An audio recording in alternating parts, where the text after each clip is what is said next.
আগামী ৪ তারিখ এবং ৭ তারিখ তোমাদের ইংরেজি প্রথম পত্র দ্বিতীয় পত্র পরীক্ষা হবে। আজকের এই ভিডিওতে আমরা তোমাদের কথা বলবো ইংরেজি ফার্স্ট পেপার এবং সেকেন্ড পেপার নিয়ে। দেখো, এই দুটো বিষয় নিয়ে শিক্ষার্থীদের কনফিউশন সবচেয়ে বেশি, এবং যদি বলতে হয় এই দুটো বিষয় সবচেয়ে রেজাল্ট খারাপ করে, ফেল খুবই কম করে কিন্তু নম্বর কম পায়।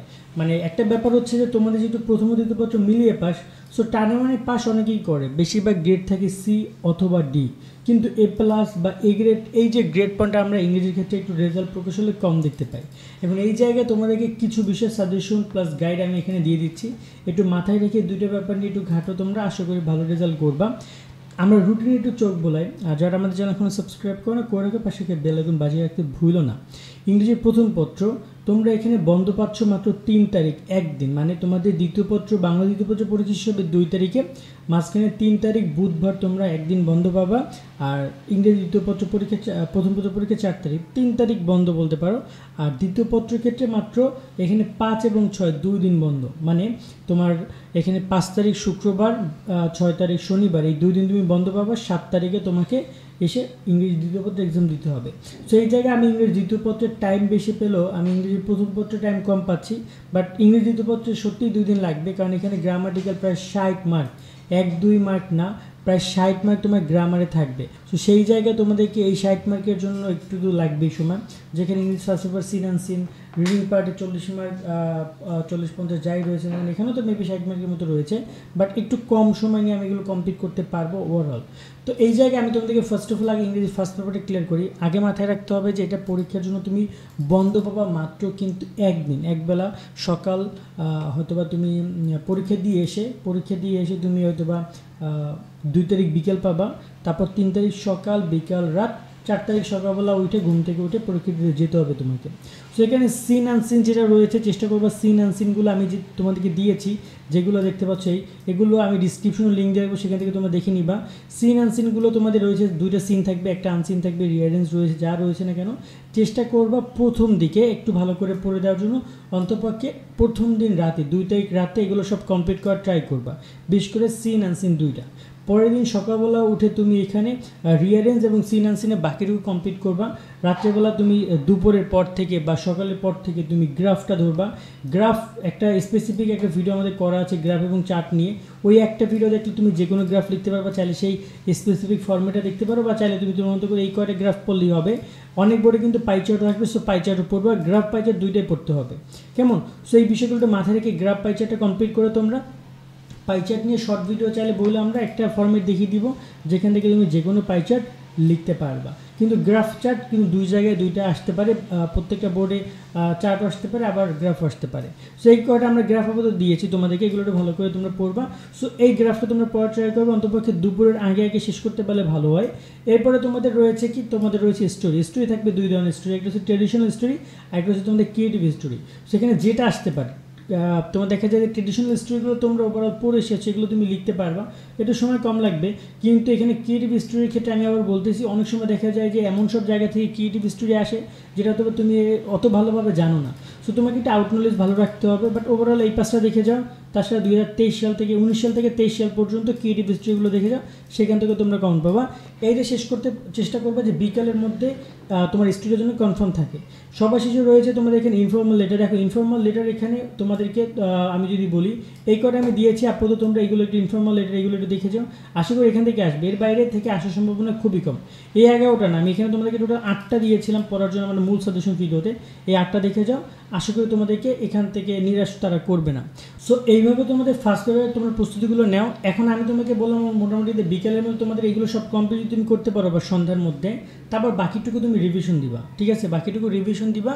এখানে রিভিশন দেওয়ার ক্ষেত্রে তুমি চেষ্টা করবা যাতে করে, আমার কথা হচ্ছে এগুলো যদি তোমাদের দুপুরের মধ্যে বা সকাল 10টা-11টার মধ্যে যদি পুরোটা কমপ্লিট হয়, পরের টাইমটুকু রাত্র পর্যন্ত তুমি এইটুকু টাইম দেয়, সকালবেলা বা এটা শেষ হয়ে গেলে আবার ফার্স্ট থেকে ধরে একটু রিভিশন দেওয়ার চেষ্টা করবা। এবং যত দ্রুত পড়বা, যত সময় নষ্ট কম করে তাড়াতাড়ি পড়বো, তত তোমাদের জন্য এই বিষয়গুলো ভালো হবে। কথা বুঝতে পারছো? এবার আমরা সেকেন্ড পার্ট নিয়ে কথা বলি। সেকেন্ড পার্টে তোমাদেরকে আমরা যদি রুটিনে দেখি, বন্ধ পাচ্ছ 5, 6, 7। তো 5 তারিখের পুরো 3 বেলা, সকাল বিকাল রাত 6 তারিখেরও 3 বেলা, সকাল বিকাল রাত, তো প্রায় 6টা বেলা তুমি টাইম পাবা। সেকেন্ড পেপারের ক্ষেত্রে আমি তোমাদেরকে আগে গ্রামার অংশে চলে যাই। গ্রামার অংশে প্রায় 60 মার্ক। আমি যদি তোমাদেরকে একটু তোমাদের সিলেবাসটা দেখাই তাহলে তোমরা ভালোভাবে বুঝতে পারবা। তোমাদের গ্রামার অংশে 60 মার্ক, এখানে কিন্তু বিগত সাল তোমাদের জন্য অনেক বড় গুরুত্বপূর্ণ ভূমিকা রাখবে, বিশেষ করে 2022-23 শর্ট সিলেবাসগুলো, তোমাদের শর্ট সিলেবাস থেকে অনেক কোশ্চেন আসবে, সেটা চেষ্টা করবা এই বিগত সাল কোশ্চেনটা ভালো সময় দেওয়ার জন্য গ্রামার সাইডে। তোমরা যদি অলরেডি এইগুলো নিয়ে প্রাইভেট পড়ে থাকো তাহলে তো ভালো, বাট 2021-22-23 তোমার জন্য বেশি গুরুত্বপূর্ণ, এগুলো ভালো করে দেখে যাবে তোমরা, কোনো বোর্ড যেন মিস না যায়। তারপর সময় পেলে তুমি 18-19 এগুলো একটু ভালো করে দেখে যাও। মূল কথা যে বিগত সাল থেকে বড় একটা অংশ থাকবে, তাছাড়া রুলস বিষয়গুলো তো রয়েছে, ফর্মুলার বিষয়গুলো তো রয়েছে। দিন এবার তোমাদের কথা বলে আমি রাইটিং পার্ট নিয়ে। দেখো রাইটিং পার্টের ক্ষেত্রে তোমাদেরকে চেষ্টা করতে হবে যে রাইটিং পার্ট এখানে কত নম্বর রয়েছে তুমি একটু দেখো। রাইটিং পার্টে তোমাদের এখানে 15 হচ্ছে তোমার এখানে 30 এবং 10 দুইটা প্যারাগ্রাফ রয়েছে। তো এখানে তোমাদের কজ অ্যান্ড ইফেক্ট রয়েছে, লিসনিং ডিসক্রিপশন রয়েছে। সো তোমাদের এই প্যারাগ্রাফগুলোর ক্ষেত্রে তোমাদেরকে পারফেক্টলি লিখতে হবে, কিন্তু বলে দেওয়া হয়েছে 200 ওয়ার্ডের মধ্যে। তোমরা যদি কোনো ফর্মেট মুখস্থ করে যাও, আমি আবার বলতেছি ফর্মেট ভিডিও আমাদেরও করা আছে, বাট এখানে ফর্মেট ভিডিও অতটা কাছে দিবে না। তোমাদেরকে একটু ভালোভাবে পড়তে হবে প্রত্যেকটা প্যারাগ্রাফই, এবং তুমি যদি 200 ওয়ার্ড যেন লিখতে পারো। এখন অনেকে বলতে পারো ভাইয়া 200 ওয়ার্ডকে আমি গুনে গুনে লিখবো না। তুমি যখন বাসায় লিখবা তখন তুমি দেখবে যে তোমার একটা পেজে কত ওয়ার্ড ব্যবহার করছো তুমি। তো দেখা যায় যে একটা লাইনে যদি তুমি 500 ওয়ার্ড বা 10 ওয়ার্ড ব্যবহার করো, তাহলে তোমার সেভাবে 10 ওয়ার্ড যদি তুমি ব্যবহার করো, মিনিমাম তোমাকে 20 লাইন লিখতে হবে। তাহলে 20 লাইন লিখলে তোমার মোটামুটি করে 200 ওয়ার্ড হবে। বা যদি তা না হয়, যদি তুমি একটা লাইনে 5টা ওয়ার্ড ব্যবহার করতে, তোমাকে মিনিমাম 40টা লাইন লিখতে হবে। তো তুমি কতটুকু লাইন লিখছো সেটা, বাট অন্তপক্ষে 150 থেকে 200 লাইন ওয়ার্ড তোমাকে হয়তেই হবে, সেটা মাথায় রেখো। দেন এখানে রয়েছে ফর্মাল লেটার রয়েছে, তোমাদের এখানে ফর্মাল লেটার যে কোনো কারো কাছে আসতে পারে। এখানে অ্যাপ্লিকেশন রয়েছে, ফর্মাল লেটারের মধ্যে বিভাগ করা আছে, এখানে যে কোনো কিছু আসতে পারে তোমাদের এখানে জিমেল আসতে পারে, জিমেল আসতে পারে, অথবা তোমাদের এখানে অ্যাপ্লিকেশন আসতে পারে। অ্যাপ্লিকেশন আসলে তোমরা এই জিনিসগুলো একটু পড়ে যাও, বিশেষ করে এখানে ইন্ডিভিজুয়াল অ্যাক্টিভিটি, এগুলো কিন্তু অনেক ইম্পর্টেন্ট, কেমন। আর এগুলো কিন্তু কলেজ ভিত্তিক যেগুলো রয়েছে, যেগুলো প্রিন্সিপাল বরাবর হবে, সেগুলো অনেক ইম্পর্টেন্ট, সেগুলো পরীক্ষা তোমরা পাবা। দেন রয়েছে তোমাদের এখানে প্যারাগ্রাফ, যেটা হচ্ছে রিজনিং এবং ডিসক্রিপশন যেটা রয়েছে, এটা আমরা এই কটা দিয়েছি, এগুলো ভালো করে তোমরা দেখে যাও। দেখো এগুলো লেখার ধরনগুলো নিয়ে কিন্তু অনেক গুরুত্বপূর্ণ একটা বিষয়, এগুলো একটু ভালো করে বুঝে নিবা যে কীভাবে লিখতে হবে, কীভাবে কী করতে হবে। যেমন গত বছর কিন্তু আওয়ার ন্যাশনাল ফ্ল্যাগ, ডিফরেস্টেশন অনেক জায়গায় এসেছে, ট্রি প্লান্টেশন, তারপর হচ্ছে তোমার অনলাইন ইরিগেশন অনেক জায়গায় এসেছে গত বছর বা 2022-এ। এখন এগুলো একটু গুরুত্ব কম, বাট সবগুলো তোমাদেরকে দেখে যেতে হবে। কজ অ্যান্ড ইফেক্টের ক্ষেত্রে তোমরা এগুলো একটু দেখে যাও। দেখো এখানে কিন্তু দেখা যায় যে কিছু কিছু জিনিস তোমরা চাইলে এখানেও পাবা। তোমরা কিন্তু প্যারাগ্রাফ পড়ে এসেছো, বাট সেকেন্ড পেপারে তোমাদেরকে 2টা প্যারাগ্রাফ, এটা তোমাদের জন্য অনেক ভালো। কারণ তোমাকে যদি এখন একটা কম্পিটিশন লিখতে বলতো বিশাল একটা, আর তোমাকে যদি বলা হতো যে তুমি এখানে আরও কয়েকটা জিনিস যুক্ত করে দিতে, তখন কিন্তু ব্যাপারটা ঝামেলা। বাট ফার্স্ট পেপার সেকেন্ড পেপারে তার তিনটা করে বি পার্ট কমপ্লিট করেছে, 40 মার্ক বা 50 মার্কের যেটা রয়েছে সেটা। তো এখানে তোমরা জাস্ট এই করে একটু দেখে যাও, এখান থেকে আশা করি কমেন্ট পড়বে, এই বেশি পড়ার দরকার নেই। তারপর তুমি জাস্ট বিগত সালগুলোর অ্যানালিসিস করে যাও, বিশেষ করে 2023-এর, সেটা আমি রাইটিং পার্টের কথা বলছি। রাইটিং পার্ট 2023 থেকেও কমন পড়ে যেতে পারে। তবে তোমার বোর্ড যেগুলো তোমার বোর্ডে গত বছর এসেছে, সেগুলো তোমাকে এবছর আবার দিবে না, দিতেও পারে যদি মাথা খারাপ থাকে, বাট নর্মালি দেয় না। নর্মালি দেখা যায় যে একটু রিপিটেড কোশ্চেন খুব কম করে, হয়তো বা তুমি আছো ঢাকা বোর্ডে, কুমিল্লা বোর্ডের কোশ্চেন থেকে তোমার হয়তো আসতে পারে। So first paper second paper ঠিক এইভাবে পড়ো। এখানে আমি একটু বলে রাখি যে সেকেন্ড পেপারটা তোমরা রুটিনে কীভাবে পড়বা।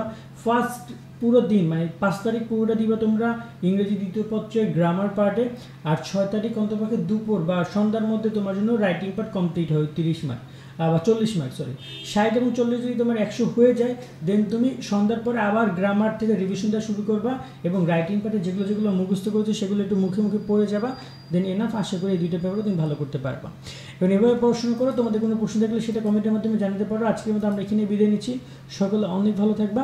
আল্লাহ হাফেজ।